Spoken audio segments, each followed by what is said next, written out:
Hey Destiny Church, thanks so much for joining us today. In Matthew chapter 5, verse 9, Jesus is speaking about blessing, and he says these words, "Blessed are the peacemakers, for they will be called children of God."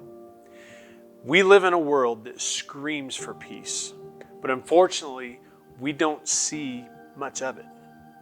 But think about it, Jesus also lived in a world full of chaos and destruction.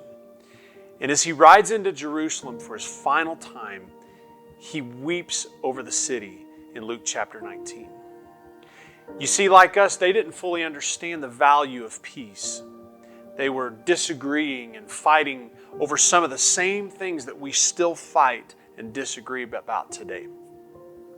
I believe the way that we bring about peace in this world is simple.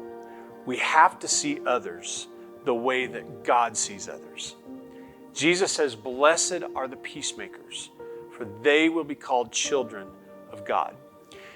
Jesus references this again just a few verses later in verse 44 when he says, "Love your enemies and pray for those that persecute you, that you may be children of your Father in heaven." You see, being a peacemaker is about bringing people closer to God.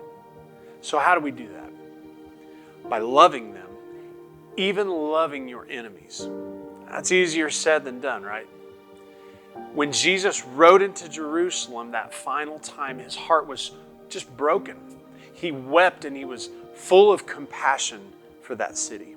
He knew what was getting ready to take place, and he knew about the hate and the destruction that would be there. So let me ask you a question. When you look at our world today, are you moved with compassion?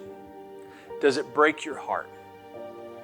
Or do you find yourself wanting to argue about who's right and maybe wanting God to fix everyone else because you don't need to be fixed? Jesus wants us to be peacemakers. But in order for us to do that, we have to model the same love that Jesus did.